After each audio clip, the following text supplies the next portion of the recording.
बहुजनांच्या अंधाऱ्या मृतप्राय जीवनात निर्भीड जगण्याचा सोनेरी किरण पसरविणारी, विजापूरच्या तख्तासमोर निमूटपणे झुकणाऱ्या नमणाऱ्या बेलगाम सरंजामदारांच्या बेबंदशाही विरुद्ध आवाज उठवणारी, सरंजामशाही कुल वंश परंपरा यांना नाकारून बहुजनांच्या अस्तित्वाचा झेंडा फडकवणारी, कल्याणच्या मूलनायक सुभेदाराची सून किंवा भेलवाडीच्या पाटलाची कन्या यांना मातृस्थानी लेखणारी, 17व्या शतकात सरंजामशाही विरोधात वादळ उभे करणारी, जनतेला बलिदानाची प्रेरणा देऊन बहुजनांचं स्वराज्य उभे करणारी, महान रचनात्मक प्रतिभेचा रणपुरुष, समर्थनशीलतेचे प्रत्येकारी प्रत्येक मातृभूमीचे असीम उपासक, सूर्य कुलातील सर्वश्रेष्ठ पुरुष, क्रांती पथकावरील सर्वश्रेष्ठ यात्री, रणशीलतेचे मानदंड, स्वराज्याचे संस्थापक, शककर्ते, युग प्रवर्तक छत्रपती शिवाजी महाराज, संपूर्ण स्वराज्याचे ज्ञानपीठ, विचारपीठ, प्रेरणापीठ म्हणजे महासाहेब जिजाऊ,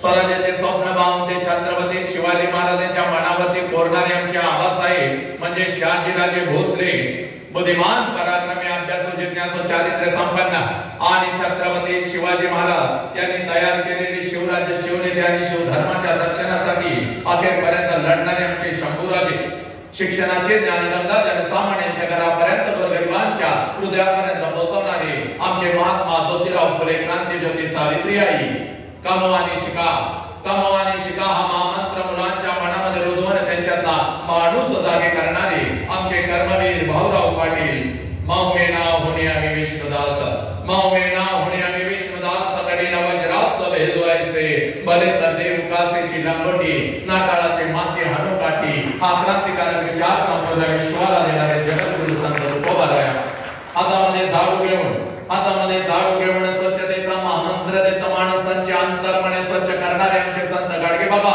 आणि आपल्या लेखणीच्या जोरावरती संपूर्ण विश्वाला मानवता, समता, बंधुत्वता हा महामंत्र देणारे विश्वरत्न डॉक्टर बाबासाहेब आंबेडकर यांना विनम्र अभिवादन करून एक मुखाने आपण सर्वजण बोला छत्रपती शिवाजी महाराज के, बोला भारत माता के, बोला छत्रपती श्रीमंत धर्मवीर संभाजी महाराज के, बोला विश्वरत्न डॉक्टर बाबासाहेब आंबेडकरांचा।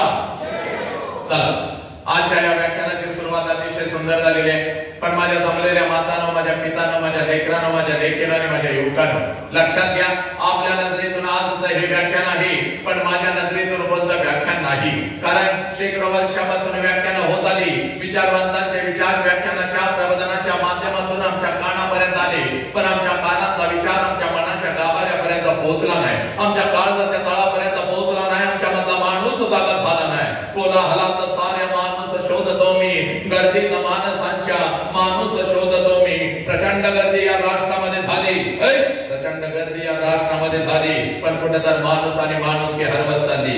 आज या मातीमध्ये 4 वर्षाच्या लेकीवर अत्याचार होतो, आज एखादा हरामखोर कुत्रा हातामध्ये कोयता घेतो, माझ्या लेकीच्या शरीराचे तुकडे तुकडे करतो, आज हे एखादा पोरग 17-18 वर्षाचा पोरग हातामध्ये दारूचा ग्लास घेतो, व्यसनाच्या विळख्यामध्ये अडकताना आपल्या आई बाबाच्या आबरूचे रक्त वेशीवरती टाकतं का, कारण आमच्या मधला माणूस कुठे तर हरवत चालला। म्हणून लक्षात घ्या पोरांनो, या मातीचाच तुम्हाला विसर पडू लागला, या धर्माचा, या राष्ट्राचा तुम्हाला विसर पडू लागला। अरे ही माती कोणाची? ही माती माझ्या बुद्धांची, ही माती माझ्या महावीरांची, ही माती माझ्या जगज्योती बसवेश्वरांची, ही माती माझ्या छत्रपती शिवाजी राजाची। हे कोण छत्रपती शिवाजी राजा? अगोदर तुमच्या काळजामध्ये पेरून घ्या, हे कोण छत्रपती शिवाजी राजा? अरे ज्या राजानं स्वतःच्या स्वराज्यातल्या स्त्रियांना तर आया बहिणीचा दर्जा दिला, ज्या राजानं स्वतःच्या स्वराज्यातल्या स्त्रियांना तर आया बहिणीचा दर्जा दिला, पण शत्रूंच्या स्त्रियांना आया बहिणीचा दर्जा देणारा जगातला एकमेव राजा, त्या राजाचं नाव छत्रपती शिवाजी राजा।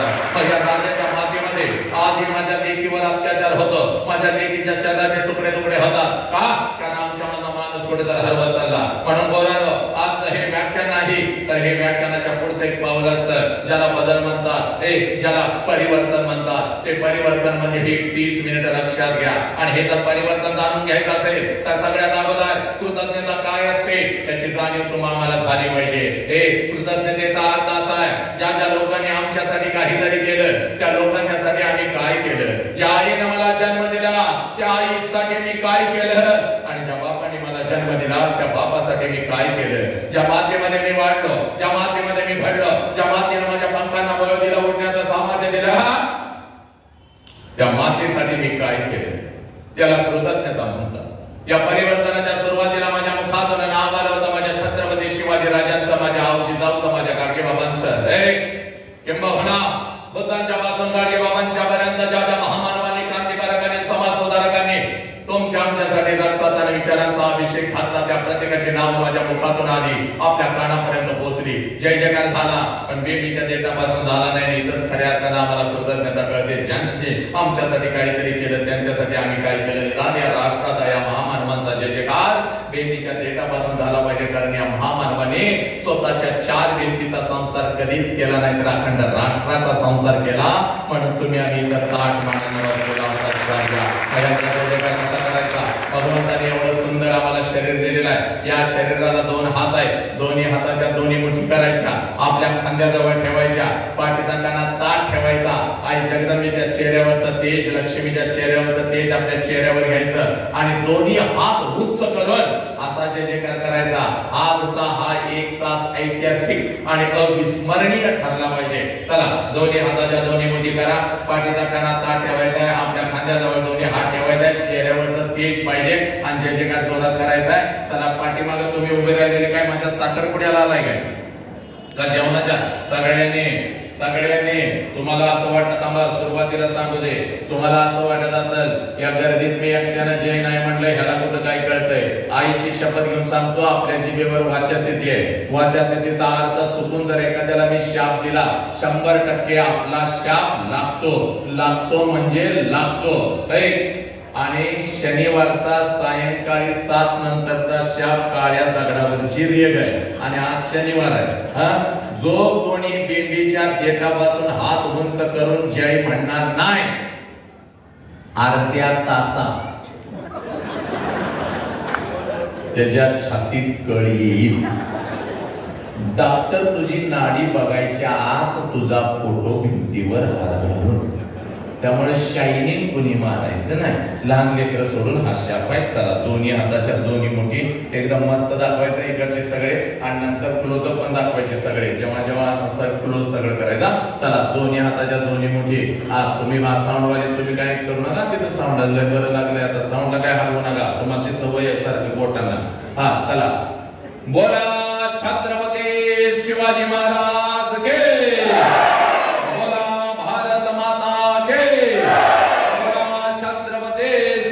धर्मवीर संभाजी महाराज के, बोला विश्वरत्न डॉक्टर बाबासाहेब आंबेडकरांचा. वंदे वंदे गणपती बाप्पा, मंगल मूर्ती, पवनसूत्र हनुमान के, बजरंग बली के. जय जय जय जय श्रीराम, जय जय जय जय श्रीराम, जय जय जय जय जय जय जय जय श्रीराम. क्या बात आहे. हात खाली घ्या मातानो. आणि आता बघा एकमेकीच्या चेहऱ्याकडे बघा, कसं सौंदर्य आलं बघा, चेहऱ्यावर कसं सौंदर्य आलं. एवढी वर्ष 150 टन फेरी लावली थापडीचा, काय उपयोग झाला का? नुसतंच नवऱ्याला म्हणताय अहो मी कशी दिसते बघा, कशी दिसते. त्यानं जर तुला खरं सांगितलं तर उंदरासारखी मारशील त्याला, आणि 1 महिना त्याला गिळायला घालायची नाही, नालायका बाहेरच गिळ जा म्हणशील. त्यामुळे ते तुझ्या नादालाच लागत नाही. ते म्हणतंय या भूतलावर तुझ्या एवढं सुंदरच कोण नाही, आणि माझं नशीब म्हणून तू माझ्या पदरामध्ये पडली, आणि तू पण आपली मैत्रिणींच्या निरतीस बघा मी कशी दिसते आणि कशी दिसते. पण आज नुसतं माझ्या राजाचं राष्ट्राचं नाव मुखात आलं, कसा चेहरा बोलला, असंच आनंदात आज घरी जायचं.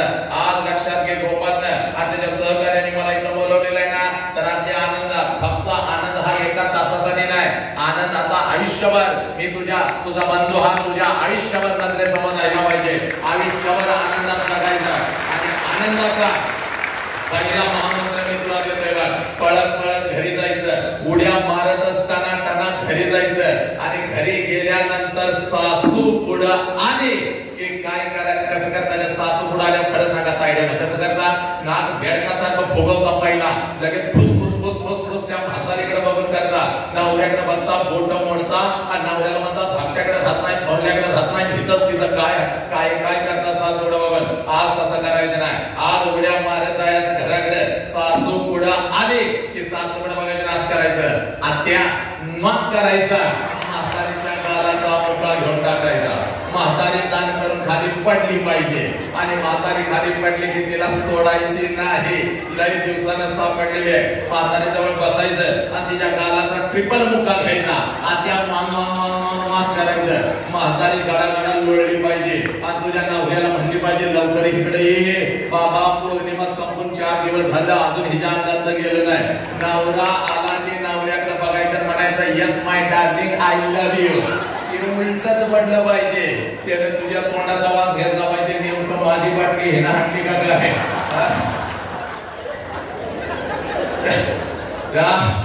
एवढ्या आनंदामध्ये आज घरी जायचं आणि खरं सांगू का, मला आज ताण नाही, तणाव नाही, काय नाही. कालची 3 व्याख्यानं संपवून जवळजवळ 10-11 वाजता मी इथं पोहोचलेलो आहे. आज रात्रीचा प्रवास करून उद्या मी नंदुरबारला आहे. मस्त आनंद आहे. लक्षात घ्या, कार्यक्रम संपल्यावर मस्त गरम गरम भाकर काय ठरलेलं आहे. त्यामुळे अतिशय आनंद आहे. 20-20 हजार प्रेक्षक माझ्या समोर असतो. मात्र 20-20 हजार झाडावरचा पक्षी सुद्धा मी उठू देत नाही.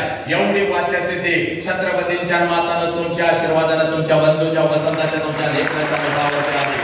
झाडावरचा पक्षी मी उठू देत नाही. पण इयत्ता 1ली ते 4थीची कार्टी जर माझ्या समोर आली तर मात्र माझा हातपाय लटलटायला लागतात. कारण ही कार्टी कधी काय करतील याचा अंदाज नाही. अनेकांची व्याख्यानं यांनी पाडली. कीर्तनकारांच्या तोंडाला तर फेस आणला यांनी.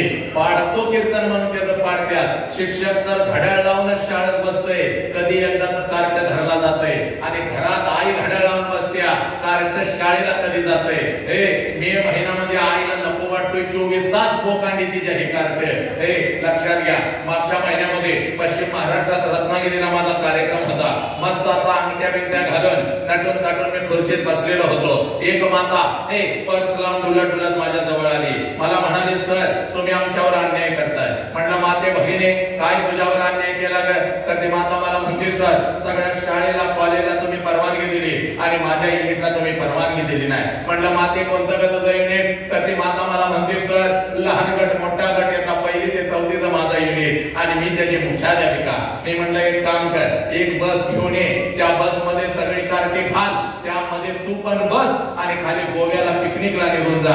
पण ही कार्टी माझ्या समोर बसवायची नाही. मॅडम लय हुशार होत्या. मॅडम मला म्हणाल्या, सर तुमच्या पुढे बसवत नाही, मागं बसवली तर चालतील का?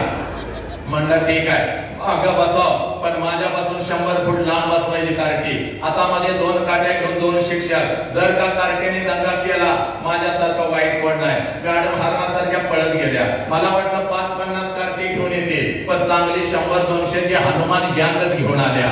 कार्टी पण एवढी नालाय, कोण चड्डी झाडतय, कोण माती उधळतय, कोण कुणाला दगड मारतय. एक तर कार्ट माझ्या खुर्ची जवळ आलं, मला वॅक करून गेलं. म्हटलं, वसंतराव संपलं तुमचं व्याख्यान परिवर्तन, तुम्ही आपल्या घरला निघून जावा. मग मातानो आज घरी जायचं. तुझ्या बंधूचं, तुझ्या लेकराचं नाव वसंत अंकारे सोशल मीडियावर टाकायचं. शेकडो नाही बघ, हजारो व्हिडिओ असे थैथै नाचत तुझ्या समोर येतात. असाच खुर्चीवर मी उभा असतो, एक पाय वरती एक पाय खाली आणि लेकरांच्या छाताडावर तांडव करत आई बाप राष्ट्र धर्म आणि हे महामानव मी पेरत असतो. व्याख्यान रंगलेलं होतं. आहा एवढं रंगलं होतं. लग्नाच्या खुर्चीवरती मी उभा होतो. प्रत्येक जण माझ्या नजरेमध्ये नजर घालूनच ऐकत बसलेला होता आणि पाठीमागं बसलेले एक लहान गटाचं कार्ट कधी रांगत येऊन माझ्या खुर्चीच्या खाली बसलं होतं, कुणालाच माहिती नव्हतं. आणि जसं व्याख्यान रंगात आलं, कार्ट्यानं मुंडकं बाहेर काढलं आणि खालनं मला म्हणताय, साहेब मागणं पॅन्ट फाटल्या तुमची. पॅन्ट फाटल्या म्हणल्यावर पहिला मी खाली उडी टाकली, कारण मागून 2 कॅमेरे सुरू होतं. सगळ्या रत्नागिरीला लाईव्ह चाललं होतं. म्हणलं, फाटलेला नकाशा वसंतराव घराघरामध्ये पोहोचला. पण हळूच मागं हात लावला, बघतोय तर सगळं काही व्यवस्थित होतं. मग मात्र कार्ट्याकडे एवढं मोठं डोळे केलं आणि कार्ट्याला म्हणलं, नालायका कुठं फाटल्या? तर खालनं मला हसत म्हणताय, कसं फसवलं? थोबाड फोडेल म्हणलं तुझी. असले कार्टी. मागच्या महिन्यात पुण्याला कार्यक्रम झाला. नाट्यगृह तुडुंब भरलं. 500 लोकांचं नाट्यगृह. जवळजवळ 1,500 लोक बसलेली होती. विचार मंचावर काही माता माझ्या शेजारी बसलेल्या होत्या. विषय खूप सुंदर होता. मूल समजावून घेताना संभाजीराजे आणि विश्वरत्न डॉक्टर बाबासाहेब आंबेडकर. एक माता माझ्या जवळ बसलेली होती. तिच्या मांडीवर एक गोरं मोठं 4 वर्षाचं कार्ट बसलं होतं. दिसायला कार्ट एवढं सुंदर होतं, पण लई नालायक होतं. कार्ट माझ्याकडे बघायचं, गालात फुस करून हसायचं आणि आपल्या आईला म्हणायचं, म्हणायचं मम्मी ते माणूस आपल्या बॉब सारखं दिसतंय. बॉब म्हणल्या मला लय आनंद झाला. म्हणलं या लेकराला आपल्यामध्ये बॉब दिसतो याचा अर्थ असा आहे की आपल्यासारखं कोणीतरी याच्या घरामध्ये आहे, त्याची आठवण त्याला येते म्हणून आपल्याला बॉब म्हणतंय. वा वा वा वा. जरा मिशीला हात लावला, लेकराकडे बघितलं, म्हणलं काय रे माझ्या पिल्ल्या. पिल्ल्या म्हणायचा अवकाश, कारण खाल्लंच बोंबाललं, हे बॉब जरा इकडे ये इकडे ये म्हणलं. त्याच्या आईने त्याचं तोंड दाबून धरलं. जसं आईनं तोंड दाबून धरलं मी उठलो. म्हणलं का ग माते भगिने, एवढा सुंदर माझा भाचा मला बॉब म्हणतो, याचा अर्थ असा आहे की माझ्यासारखं कोणी जर तुझ्या घरामध्ये आहे त्याची आठवण त्याला येते म्हणून मला बॉब म्हणताय तर म्हणू दे गे. तर ती माता मला म्हणाली, दाद्या गप्प खाली बस, बॉब आमच्या कुत्र्याचं नाव आहे. 1.5 लिटर पाणी पिलं मातानं, 2 तास त्या कार्ट्याकडे काय मी बघितलं. अशी माझ्या राष्ट्राची तरकी. महाराष्ट्र नाय अखंड राष्ट्रभर माते मी फिरत असतो.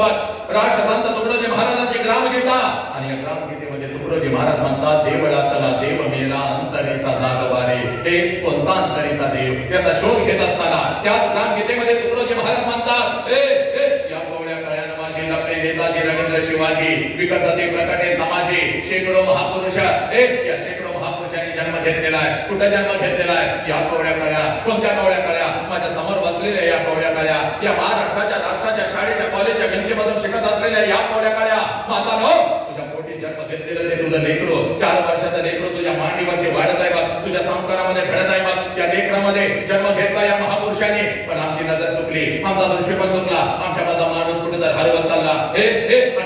म्हणून आज मी तुझ्या समोर उभा आहे. वसंत हंकारे आला आणि आमचं मनोरंजन करून गेला. वसंत हंकारे आला, आम्हाला फक्त मेंढीच्या देठापासून हसवून गेला. असं होता कामा नये. आलोय तर तुझ्या अंतरंगामध्ये आज माणुसकीची ठिणगी टाकून जाणार. आज जर आलोय तर तुझ्या माझा माणूस जागा करून जाणार. आणि म्हणून तुला सांगतोय, हे बघ, फक्त हसवणं माझा उद्देश नाही बघ. तुझं मनोरंजन करण्यासाठी मी इथं आलो नाही बघ. तिथं बसलेल्या प्रत्येकाला सांगतोय, तुझं वय कितीही वर्षाचं असू दे बोला, तुझं वय कितीही वर्षाचं असू दे, तुझं वय 40 आहे, तुझं वय 60 आहे, तुझं वय 50 आहे, तुझं वय 15 आहे, तुझं वय 20 आहे. आज पळत घरी जायचं बघ.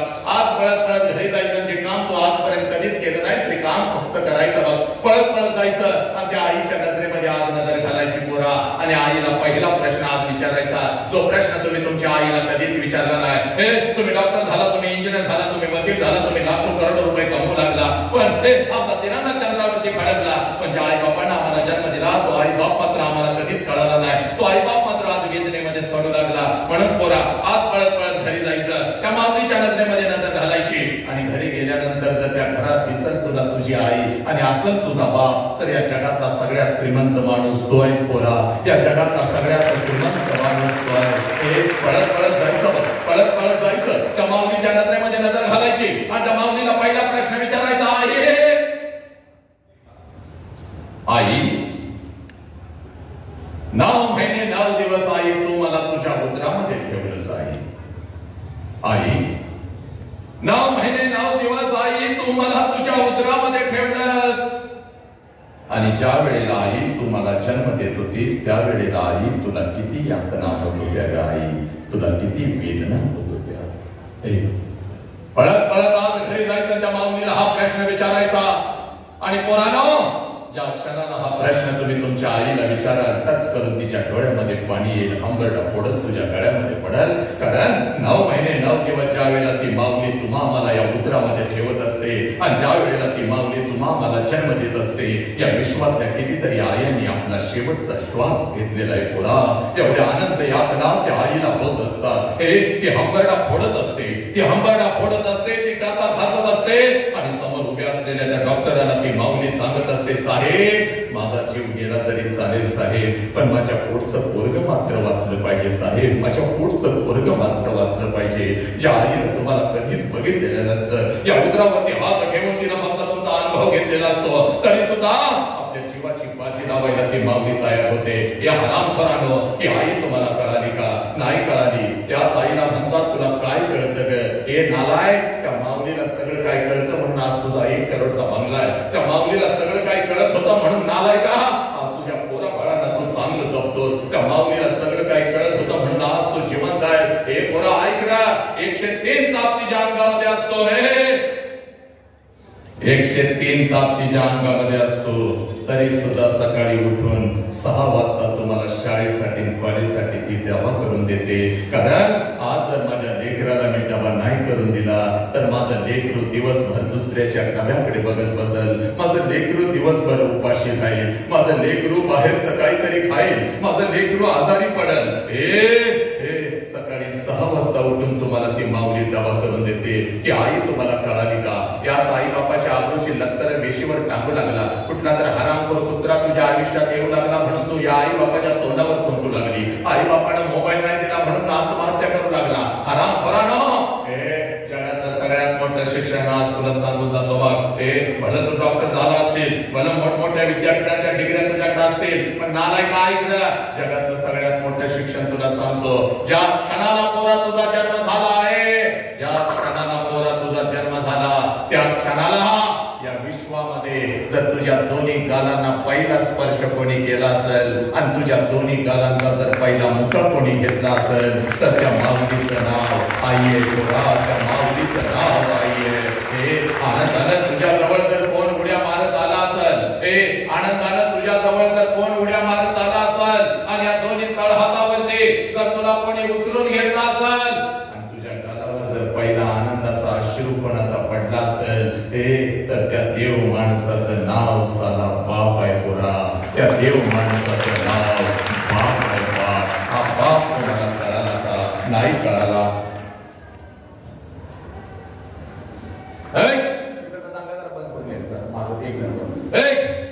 आई आणि हा बाप तुम्हाला कळाला का रे? नाही कळाला बाप. पोरे तू तुझी ओळख दंगा सगळा पाहिजे, नाही तर मी बंद करणार कार्यक्रम. आणि मी एकदा माईक हातात ठेवलं की कोणाच्या बापाचा नसतो, मी कोणाचा ऐकत नसतो. एकदा दोनदा सांगितलं तर तिसऱ्यांदा सांगणार नाही. पोरी तू तुझी ओळख विसरलीस बाग, तू तुझी ओळख विसरलीस. कुठला तर कुत्रा येऊ लागला तुझ्या आयुष्यामध्ये, साला तुझ्या शरीराचा उपभोग घेऊ लागला, तू ओळख विसरलीस बाग. तुला आज तुझी ओळख तयार करून देतो. जास्त वेळ तुझा घेत नाही बाग. इकडे बाग पोरी, तू कोण आहेस याची जाणीव तुला करून देतो बाग. पुण्याच्या रस्त्यावरून एक माता हातामध्ये पिशवी घेऊन चालत होती बाग. पुण्याच्या रस्त्यावरून एक माता हातामध्ये पिशवी घेऊन चालत होती बाग. पिशवीमध्ये एक लुगडं होतं, अंगामध्ये एक लुगडं होतं आणि एवढीच तिची संपत्ती होती बाग. पुण्याच्या रस्त्यावरून ती माता चालत होती बाग. समाज तिच्या अंगावरती शेण फेकत होता, समाज तिच्या अंगावरती चिखल फेकत होता, दगडांचा मारा करत होता. सगळं काही ती माऊली सहन करत होती बाग. जेवढ्या वेदना तिच्या शरीराला होत होत्या त्याच्या कितीतरी पटीने वेदना तिच्या मनाला होत होत्या. सगळं काही ती माऊली सहन करत होती. एका पडक्या वाड्यामध्ये जात होती, अंगावरचं शेणाने आणि चिखलाने माखलेलं लुगडं दूर करत होती. पिशवीचं लुगडं अंगावर चढवत होती आणि समोर बसलेल्या ती माझी सावित्री आई शिकवत होती. म्हणून या देशामध्ये लाखो सावित्री आई तयार झाल्या, पुरुषाच्या खांद्याला खांदा लावून लढू लागल्या. सावित्री आई म्हणजे तू आहेस बा. तू एवढी स्वस्त नाहीस का? कुठल्या तर हरामखोर कुत्र्याला यावं, तुला खोट्या प्रेमाच्या जाळ्यामध्ये फसवावं, तुझ्या आई बाबाच्या तोंडावर थुंकायला लावावं, तुझ्या आई बाबाला पोलीस स्टेशनला उभं करावं, तुझ्या शरीराचा उपभोग घ्यावा आणि त्या नालायक हरामखोराच्या वासना शांत झाल्यानंतर पोरी तुझ्या शरीराचे तुकडे तुकडे करावे, कुत्र्या मांजरांना खायला घालावे, मिक्सर मध्ये घालून तुला बारीक करावं. वेळ पडली तर तुला परदेशामध्ये विकावं. पोरी एवढी स्वस्त नाहीस ग. पोरी पोरी 2 मार्क्स कमी पडले तर चालतील, पण तू तुझी ओळख कधीच विसरू नकोस. 5 लाखाचा सैन्य घेऊन औरंगजेब या स्वराज्यावरती चालून आला होता. 5 लाखाचा सैन्य घेऊन औरंगजेब या स्वराज्यावरती चालून आला होता. छत्रपती शिवाजी राजे आम्हाला सोडून निघून गेलेले होते, संभाजी राजांचं बलिदान झालेलं होतं आणि 5 लाखाचं सैन्य घेऊन आलेले औरंगजेबाला वाटलं आता हे स्वराज्य माझं आहे, माझं आहे, माझं आहे. पण नाही पोरीनो, एक रणचंडिका उठली, हातामध्ये तलवार घेतली, घोड्यावरती स्वार झाली आणि 5 लाखाचं सैन्य घेऊन आलेल्या औरंगजेबाला शेवटचा श्वास याच मातीत घ्यायला लावला. तिचं नाव ताराराणी आहे आणि ती ताराराणी म्हणजे तू आहे पोरी. तू एवढी स्वस्त नाही का? कुठला तर कुत्र्याला यावं, तुला एखादा मोबाईल द्यावा, तुझ्याशी गोडगोड बोलावं आणि 20-22 वर्ष तळ हाताच्या फोडासारखं जमलेल्या आई बाबाच्या तोंडावर थुंकून त्यांच्या आबरूची लक्तर वेशीवर टांगून त्यांना निघून जावं. पुरी एवढी स्वस्त तू नाहीस बा. पोरा बापाच्या उंची एवढी आपली उंची झाली आणि बापाचं चप्पल आपल्याला बसायला लागलं. नालायकानं म्हणजे बापा एवढ्या वेदना आपण कधीच सहन करू शकत नाही. बाप सांगतो पोरग माझ्या उंची एवढं झालं, आणि तेच पोरग ज्या वेळेला बापाला कुत्र्यासारखं सुचवतं त्या बापानं जगायचं कसं पोरानं, कसं जगायचं.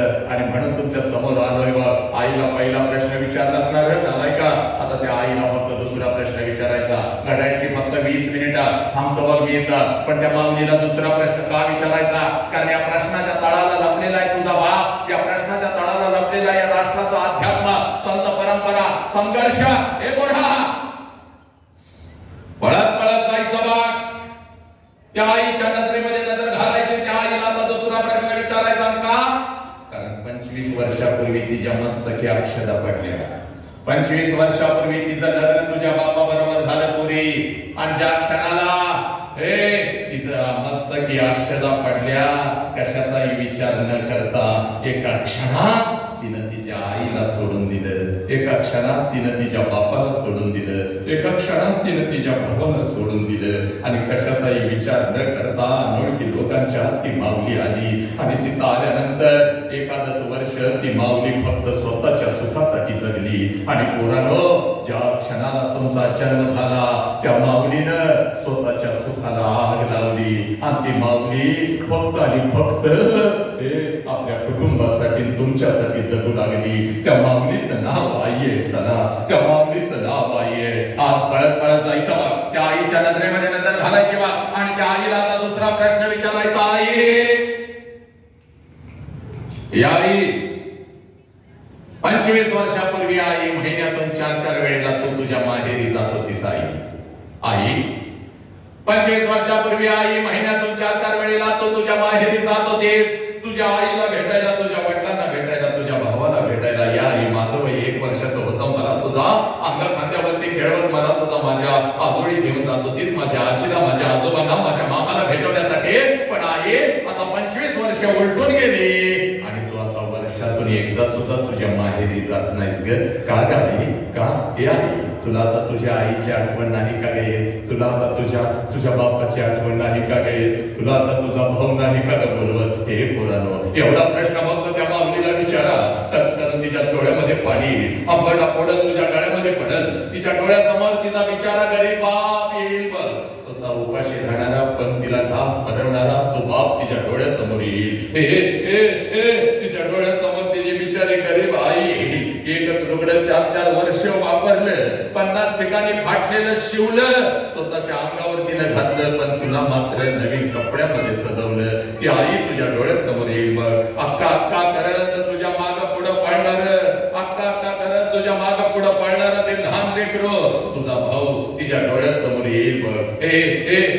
अंबरडा पडल तुझी आई तुला म्हणाल, खराय पुरे, खराय पुरे, खराय बघ.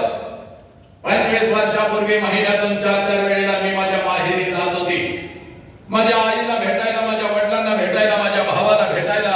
हे आई तुझं वय 1 वर्षाचं होतं, तुला सुद्धा अंगा खांद्यावरती खेळवत तुला सुद्धा घेऊन जात होती, तुझ्या आजोळी, तुझ्या आजीला, तुझ्या आजोबांना, तुझ्या मामाला भेटवण्यासाठी. पण पुरे आता 25 वर्ष उलटून गेली आणि आता वर्षातून काय गे 2-2 वर्षातून एकदा सुद्धा मी माझ्या माहेरी जात नाही बघ पोरी. त्याला कारण आहे बघ पोरी, त्याला कारण आहे. 25 वर्षापूर्वी माझ्या मस्तकी अक्षदा पडल्या, 25 वर्षापूर्वी माझ्या मस्तकी अक्षदा पडल्या, तुझ्या बापाचा हात धरून मी माझ्या सासरी आली बघ. आणि सासरी आल्यानंतर एखादाच महिना मी कसा तरी काढला पोरी आणि तुझ्या बापासमोर मी हंबरडा फोडून रडू लागली. अहो ऐकलं का हो, मला माझ्या आईची आठवण येते हो. अहो ऐकलं का, मला माझ्या बापाची आठवण येते हो, मला माझ्या भावाची आठवण येते. आई बापाला, भावाला, घरादाराला सोडून असं कधी मी राहिली नाही हो.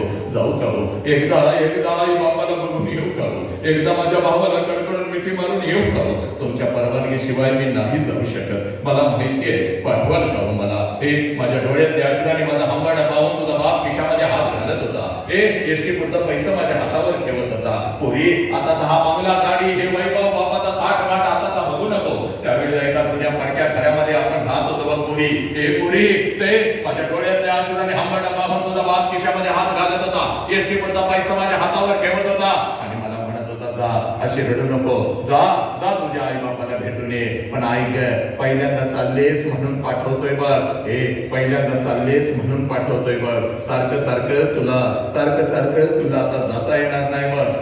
तुला सगळं आयुष्य आता इथंच काढायचं आहे. आणि सारखं सारखं जर जायचं असेल तर परत इकडे यायचं नाही. पोरी, एकीकडे आई वडील होते, एकीकडे माझं सासर होतं, मध्येच माझी घुसमट होत होती, काही करावं कळत नव्हतं. अचानक एकटी पडली होती बघ. पोरी, तुझ्या बापाकडून एसटी होती, हातामध्ये 2 पिशव्या घेत होती, एसटी मध्ये मी बसत होती, एसटी माझ्या बाहेर येत होती, एसटी तर खाली मी उतरत होती, घराच्या दिशेने मी धावत होती, माझ्या नजरेच्या टप्प्यामध्ये माझं घर यायचं पोरी, घराच्या आहे माझ्या नजरेच्या टप्प्यामध्ये माझं घर यायचं आणि घराच्या दिशेने मी धावत जायची. कधी एकदाची माझी आई माझ्या समोर येते आणि आईला कधी एकदाची मी कडकडून मिठी मारते, कधी एकदाचा माझा बाप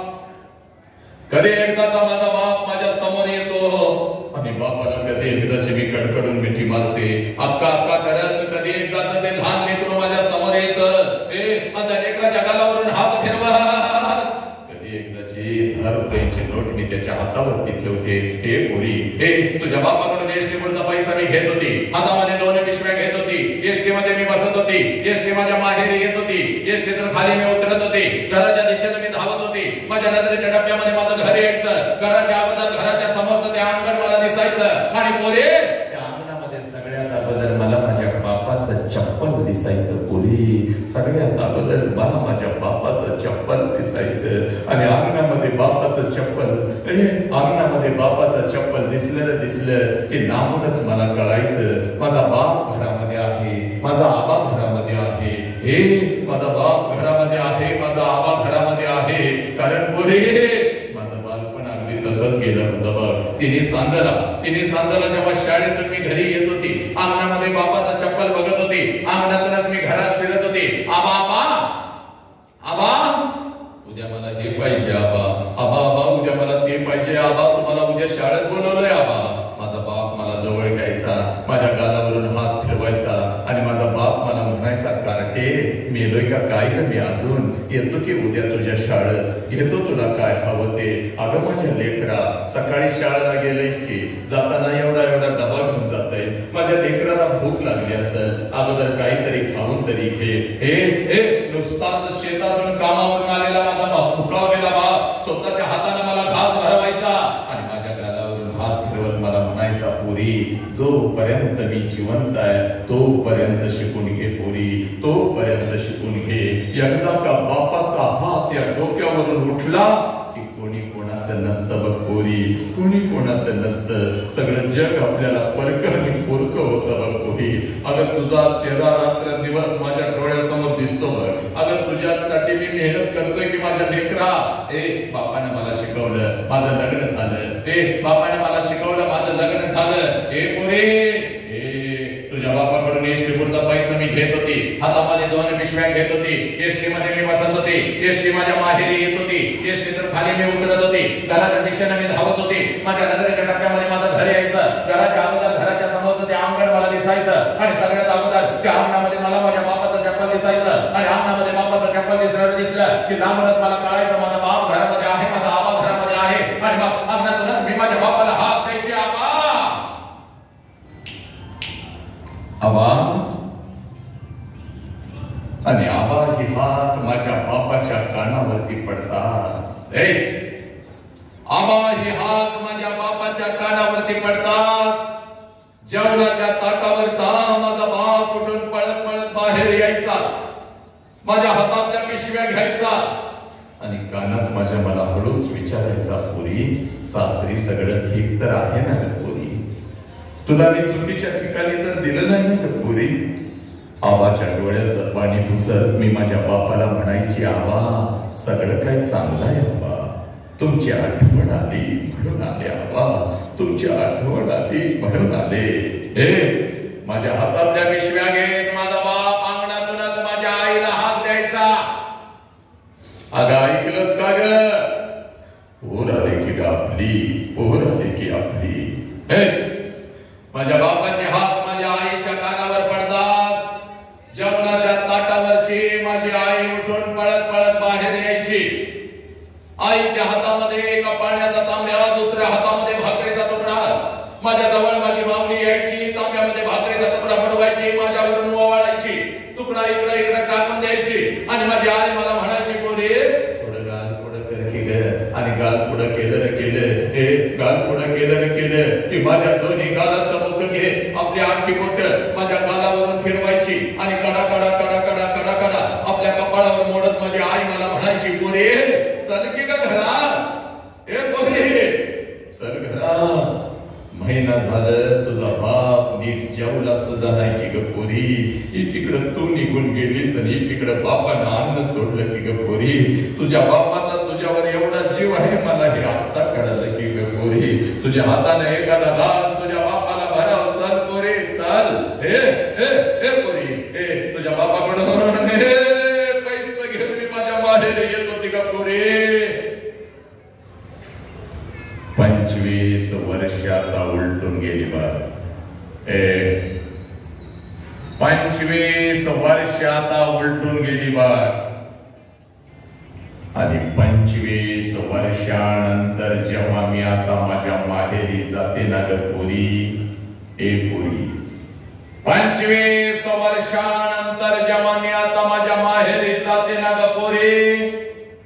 घर तेच आहे, अंगण ही तेच आहे. पोरी 25 वर्षानंतर जेव्हा मी आता माझ्या माहेरी जाते ना ग. घर तेच आहे, अंगण हे तेच आहे. पण त्या अंगणामध्ये मला आता माझ्या बापाचं चप्पल दिसत नाही पोरी. त्या अंगणामध्ये आता मला माझ्या बापाचं चप्पल दिसत नाही. अंगणातून जरी मी हाक दिली आवा, जेवणाच्या ताटावरचा माझा बाप उठून आता पळत बाहेर येत नाही पुरी. माझ्या हातातल्या पिशव्या आता माझा बाप घेत नाही पुरी. आणि माझ्या कानात आता मला हळूच विचारत नाही पुरी कशीस ग पुरी, पुरी कशीस. अंगणातूनच माझा बाप आता माझ्या आईला हात देत नाही. माझ्या बापाचे हात माझ्या आईच्या कानावर जात नाही. जेवणाच्या ताटावरची माझी आई उठून आता बाहेर पडत येत नाही. आईच्या हातात तो पाण्याचा तांब्या आणि भाकरीचा तुकडा दिसत नाही. आणि माझ्या दोन्ही गालाचं मुख घेणारी ती माऊली मला आता त्या घरात दिसत नाही पुरी. मला आता त्या घरात दिसत नाही. 2 पावलं उचलून जेव्हा घरामध्ये मी प्रवेश करते ना ग, भिंतीवरती मला माझ्या बापाचा फोटो दिसतो. आणि काळीज माझं सर्र करत पुरी. काळीज माझं सर्र करत. बाप जिवंत असताना बापाला एखादं नवीन चप्पल घेऊन आले असते तर किती बरं झालं असतं. बाप जिवंत असताना बापाला एखादा नवीन शर्ट आणून त्याच्या अंगात घातला असता तर किती बरं झालं असतं. बाप जिवंत असताना थोडस तेल या ओंजळीमध्ये घेऊन बापाच्या डोक्यावर घातलं असतं तर किती बरं झालं असतं. बाप जिवंत असताना बापाला एखादी कडकडून मिठी मारली असती तर किती बरं झालं असतं. बाप जिवंत असताना थोडस गरम पाणी करून बापाला अंघोळ घातली असते तर किती बरं झालं असतं. एक घास चिवूचा, एक घास काऊचा. एक घास चिवूचा, एक घास काऊचा असं म्हणत म्हणत अंगा खांद्यावरती खेळवत एक एक घास भरवत ज्या बापानं मला लहानाचं मोठं केलं त्या बापाच्या मुखात जिवंतपणी या हातानं एखादा घास भरवला असता तर किती बरं झालं असतं पुरी. किती बरं झालं असतं. लाखो रुपये आहेत बघ तुझ्या बापाकडे आता पुरी. एका गावाला काय पंचक्रोशीला पंचपक्वानाचं जेवण मी घालू शकते. पण पुरी एखादा घास बापाच्या फोटो जवळ धरला तर फोटोतून आता आवाज नाही येणार पुरी. कशीच ग पुरी, पुरी कशीच. एखादा घास त्या आईच्या फोटो जवळ धरला तर फोटोतली आई खाली येऊन आता माझ्या गालाचं मुख नाही घेणार पुरी. आला श्वास गेला श्वास जीवा तुझर तंतर.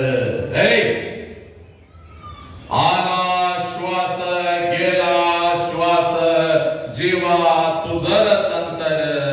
जगन मरण एका श्वासाचं अंतर.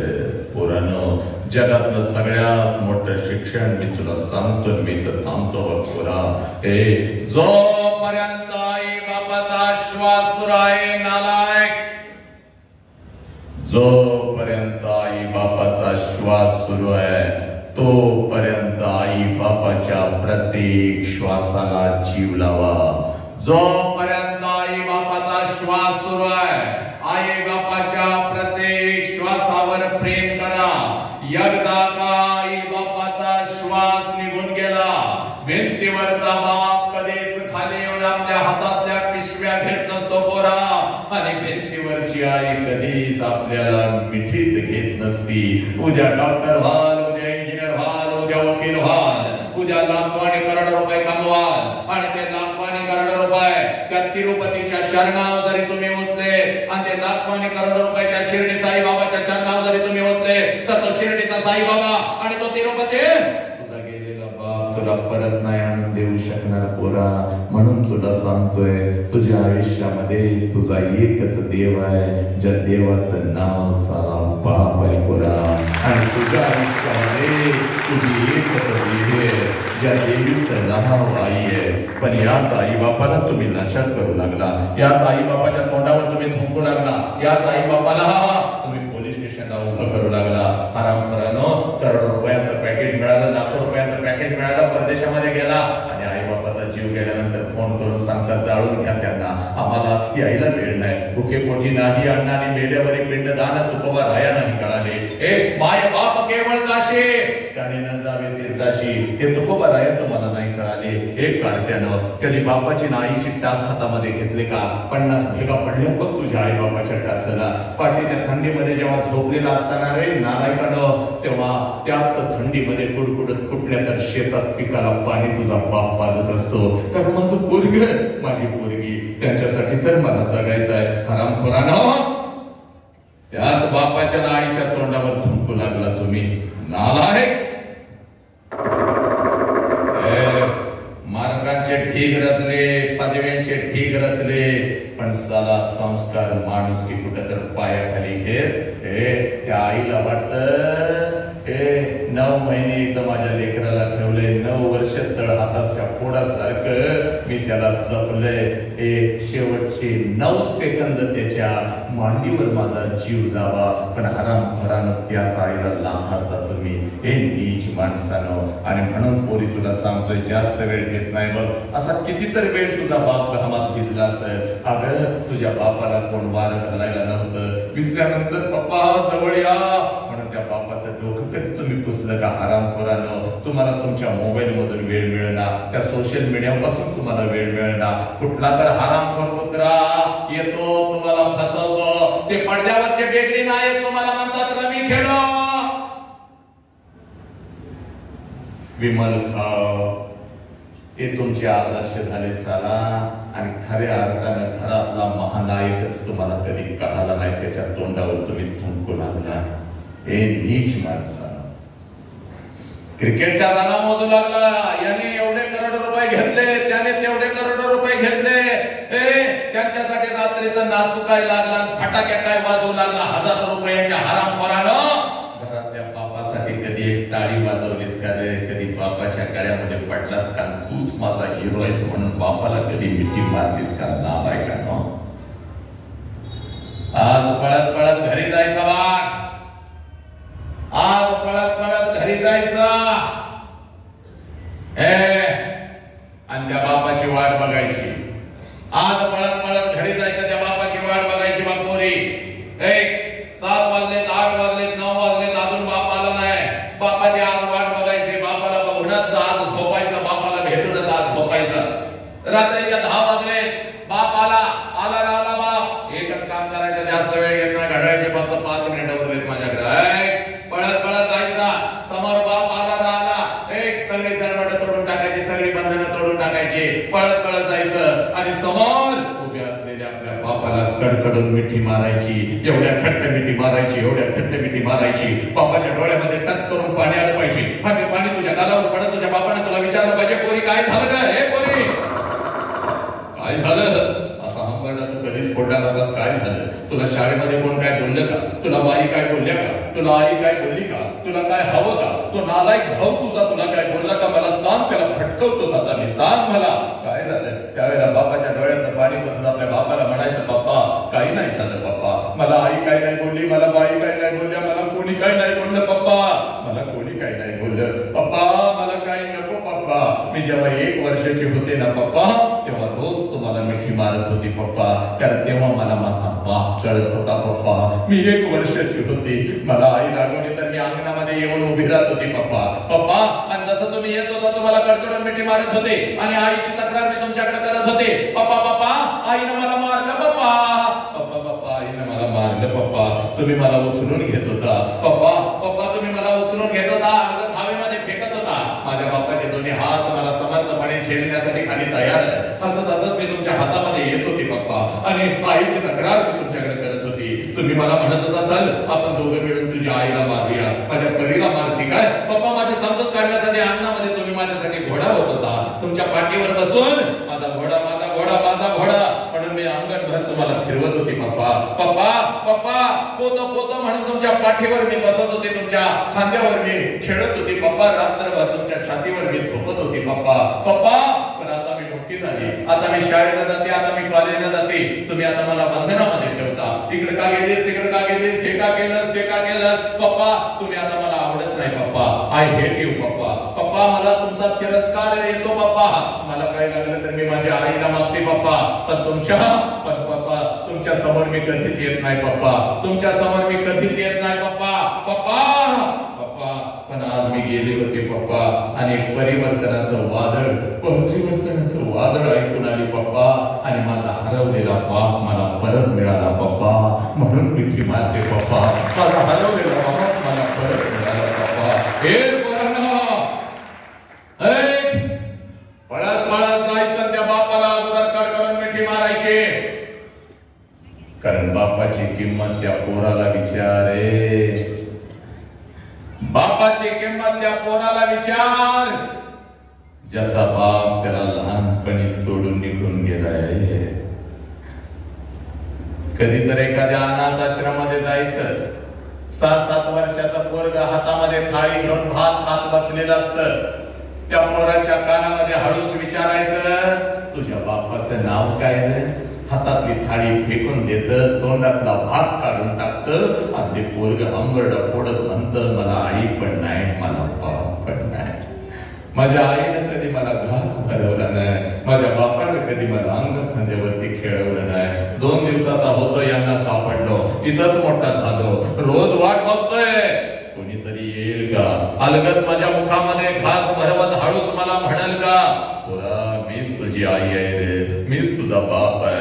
कसा दिसत असेल माझा बाप, कशी असेल माझी आई? हे पोरानो, बापाची किंमत का पोराला विचारा, ज्याचा बाप त्याला लहानपणी सोडून निघून गेलाय. जेव्हा तुमचा बाप तुम्हाला सणासुदी दिवशी कपड्याच्या दुकानामध्ये घेऊन जातो ना पोरानो, तेव्हा सगळं कपड्याचं दुकान तुम्हाला तुमचं वाटतं पोरानो, कारण तुमच्या पाठीमागे साला तुमचा बाप उभा आहे. हे ज्या वस्तूला हात घालाल ती वस्तू तुमची होते, ज्या कपड्याला हात घालाल तो कपडा तुमचा होतो. एखाद्या महागड्या वस्तूला जरी हात घातला तर लांबून बाप म्हणतो, दाद्या दिदी आवडलाय काय शर्ट, उचल, पैशाची काळजी करू नको, मी बघतो, अरे मला मिळालं नाही, तुम्हाला मिळालंच पाहिजे.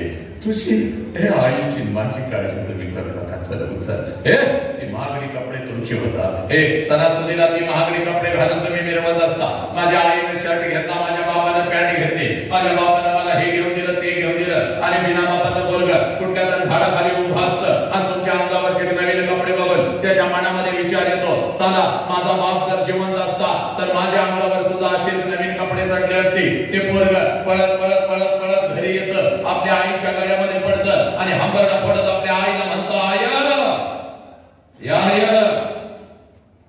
माझ्या सगळ्या मित्रांच्या अंगावर नवीन कपडे आई मला द्या, मला द्या.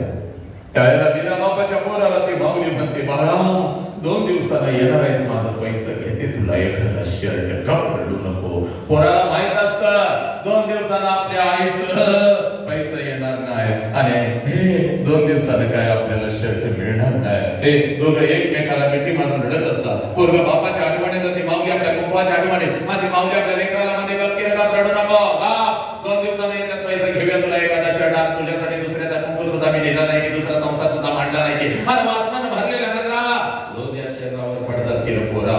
प्रत्येकाला दादा मामा काका म्हणत मी तुला मोठं करते की नाही सांग. 2 दिवसांनी येतात माझं पैसे घेते तुला एखादा शर्ट. तेव्हा आपल्या आईच्या डोळ्यातले अश्रू पुसते पोरगा आपल्या आईला म्हणतं, या आय नको मला शर्ट आहे, तू रडू नको आहे, तुला जर काय झालं तर मी जायचं कुठं आहे.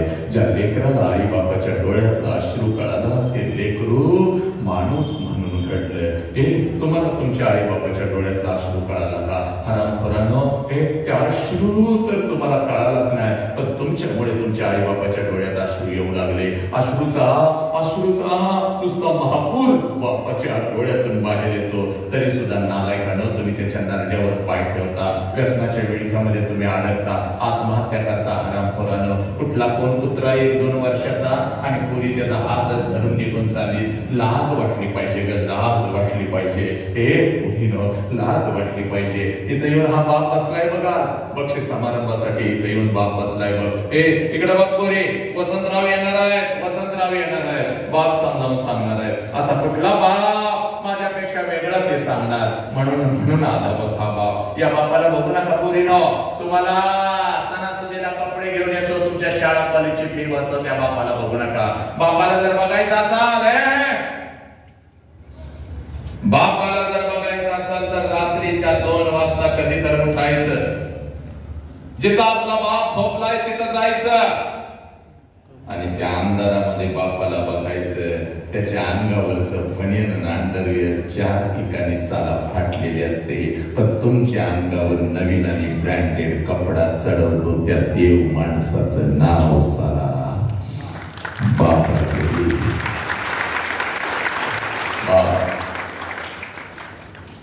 थांबतो बघितलं, पण थांबत असताना 2 महिन्याचं घरातलं मांजर कुठं निघून गेलं तर हरामखोरानं रडता.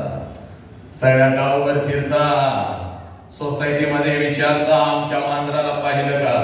2 महिन्याच्या मांजरासाठी 2 दिवस उपाशी पोरी, आणि तुला तर तुझ्या बापाने 20 वर्ष तळ हाताच्या फोडासारखं जपलंय बघ. 20 वर्ष 20 आणि तुझ्या बापाची खरी कुस्ती कधी सुरू होते पोरी? ज्या क्षणाला पोरी तुझं लग्न ठरतं, सगळ्या घरामध्ये आनंद असतो. चांगला जावई मिळाला, चांगलं पाहुणपै मिळालं, चांगलं खानदान मिळालं, आनंदाला उधाण आलेला आहे पोरी.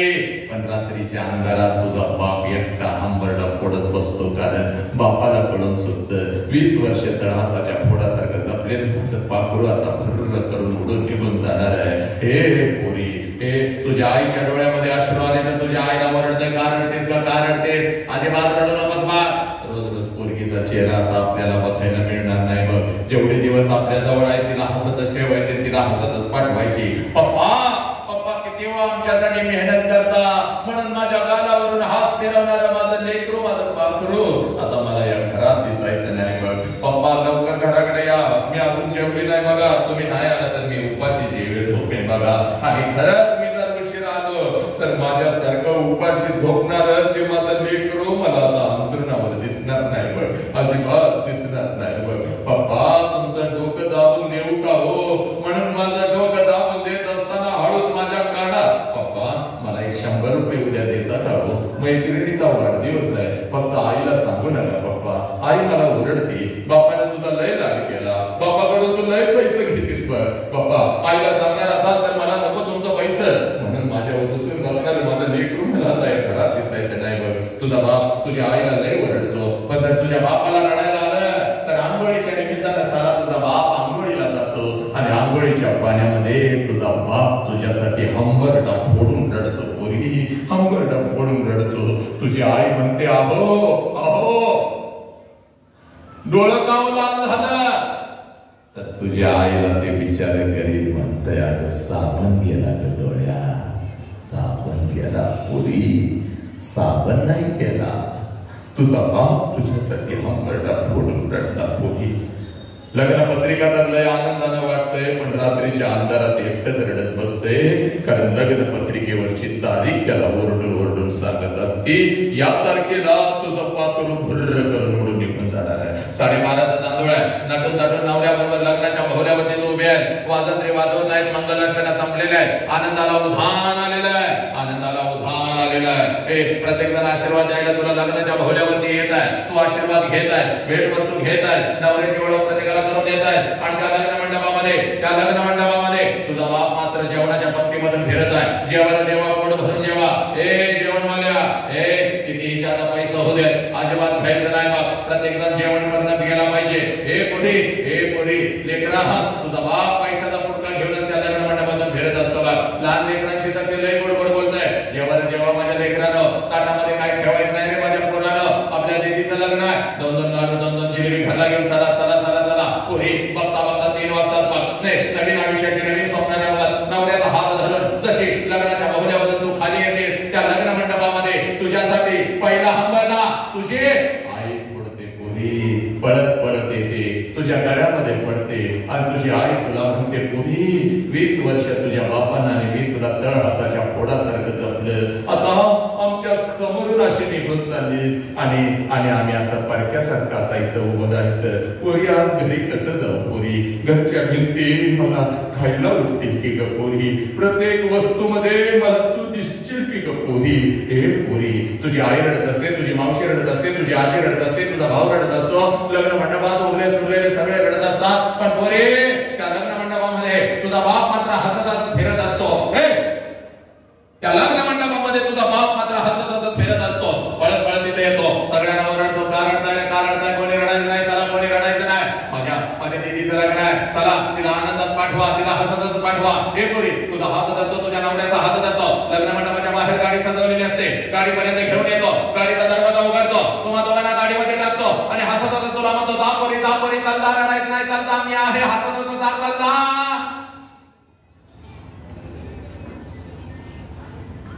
तुझी गाडी निघून जाते पोरी,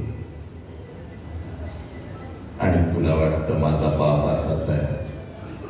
लहानपणापासून मला माझ्या बापानं बंधनात ठेवलं, आज तर माझ्या बापानं कमालच केली. सगळा मंडप रडला, माझा बाप नाही रडला. पोरी चूक, सगळ्यात जास्त तर तुझा बाप रडला, फक्त तो तुला दिसला नाही. पोरी कधी रडला तेवढं तुला सांगतो, मी तर थांबतो बघ.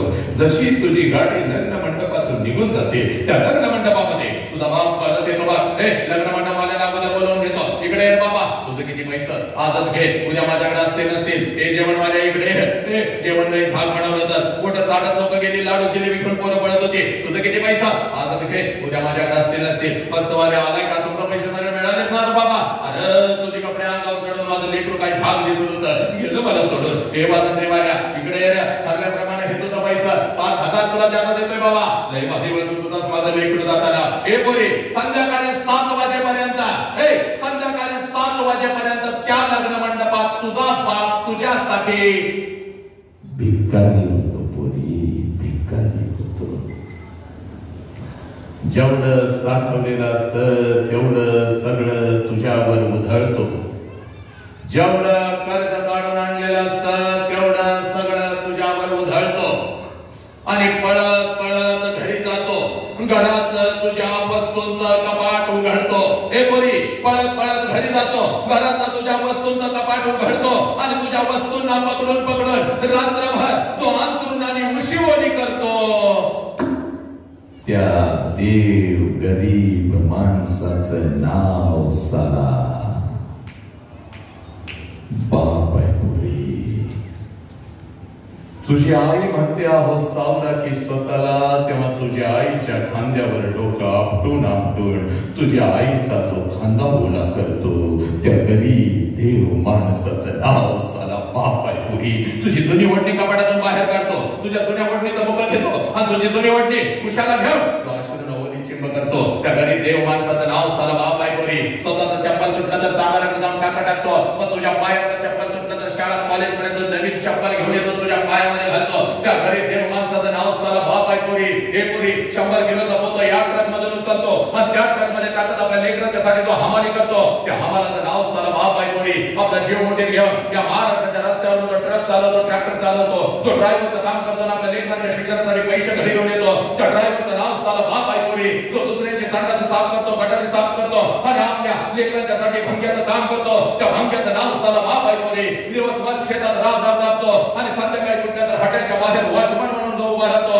त्या वॉचमनचं नाव साला बाप आहे कोणी. जो उन्हामध्ये तापतो पण आपल्या लेकरांना झाडाच्या सावलीमध्ये बसवतो, तो थंडीमध्ये कुडकुडतो पण आपल्या अंगावरची चादर लेकरांच्या अंगावर जो काढून टाकतो आणि भर पावसामध्ये आपल्या डोक्यावरची छत्री लेकरांच्या डोक्यावर जो धरतो, त्या गरीब देव माणसाचं नाव साला बाप आहे. बाप ज्या बापाच्या तोंडावर हरामखोरानं तुम्ही थुंकून चालला, ज्या बापाला भर रस्त्यात नाकडं करू लागला, ज्या बापाला तुम्ही पोलीस स्टेशनला नाक घासायला लावू लागला, तो बाप, जो बाप तुमच्यासाठी नागडा उघडा राहिला, साला उपाशी राहिला, पण त्याच बापाच्या नरड्यावर तुम्ही पाय देऊ लागला, तो बाप शेवटच्या श्वासापर्यंत आपल्या लेकरांची वाट बघणारा तो बाप. गप्प आपलीच पोरं आहेत, त्यांच्या चुका आपल्या पोटात आपणच घ्यायला पाहिजेत म्हणून तुझ्या आईच्या डोक्यावरून हात फिरवणारा तो भाव. तू फक्त माझ्या पाठीमागून हटू नको, मी सगळं काय सहन करायला आहे, सगळं सहन करायला तयार आहे म्हणणारा तो बाप. हे या सोशल मीडियाच्या माध्यमातून कोणतर हरामखोर कुत्रा तुझ्या आयुष्यात येतो, तुला एखादं चॉकलेट काय देतो, तुझ्याशी गोडगोड काय बोलतो, साला हरामखोर तुझ्यापेक्षा वयानं 10 वर्षानं मोठा मावा खाणारा गांजाडा, स्वतःची अंडरपॅन्ट घेण्याची लायकी ज्या कुत्र्याची नाही, कुठली तर भाड्याची गाडी घेऊन तुझ्या माग काय फिरतो आणि 20 वर्षाच्या आई बापानं तुला तळ हाताच्या फोडासारखं जपलं, त्या आई बापाच्या तोंडावर थुंकून निघून जाताना लाज वाटत नाही का ग पोरीनो? हे प्रेम आहे का ग पोरी? हे प्रेम आहे का? अर्धवट ठेचलेल्या सापाप्रमाणे तुझा आई बाप घरात तडपडत असतो, मान खाली घालून रस्त्याने तुझा बाप चालत असतो, समाज त्याच्याकडे बोट दाखवत असतो, पाहुणं बाई विनाकारण फोन करतात, लई नाकाच्या शेंड्यासमोर चालत होतास, माझी लेक माझी लेक माझी लेक, काय पण उधळलं तुझ्या लेकीनं. हे नालायकानं, हे प्रेम आहे का? जे प्रेम तुझ्या आई बापाला पोलीस स्टेशनला उभं करतं ते प्रेम आहे का? जे प्रेम तुझ्या शरीराचा उपभोग घेतं ते प्रेम आहे का? जे प्रेम तुझ्या शरीराचं तुकडं करतं ते प्रेम आहे का? जे प्रेम तुला परदेशामध्ये विकतं ते प्रेम आहे का? तुम्हाला फसवलं जातंय पोरीनं, प्रेमाच्या नावाखाली तुमचे पाय घसरायला लागले पोरीनं. प्रेमाच्या विरोधात नाही, म्हणजे प्रेम तुझं आयुष्य उद्ध्वस्त करताना असं ते प्रेम आहे का? हे तुझं शिकण्याचं वय आहे, या वयामध्ये शिकून तू फक्त स्वतःच्या पायावर उभी राहा. तुझ्यासाठी राजकुमारांना उभी करण्याची ताकद तुझ्या बापामध्ये आहे पोरी, तुझ्यासाठी राजकुमारांना उभी करण्याची. जो बोलेगी तो वही होगा, जिसको चुनेगी वही तेरा होगा. बचपन से तेरे खिलाफ तेरे बाप ने कुछ नहीं किया, अब कैसा करेगा? कैसा करेगा तेरे मन के खिलाफ वो? त्याच बापाच्या तोंडावर तुम्ही थुंकून निघून चालला. ए पोरीनो, ए पोरानो, जाग बारे नालायकानो. हे बघ, जगात सगळं काय मिळेल, गेलेला बाप आणि गेलेली आई तुला मिळणार नाही बघ. म्हणून म्हणतोय आजचा हा 1 तास, this is not a lecture, this is the transformation of your life. You have to change today, this moment you have to change. You have to take the decision. Only one hero is there in my heart. That is my father. Only one heroine is there in my heart. That is my mother. This is the my society. This is the my religion. You have to decide now, just now.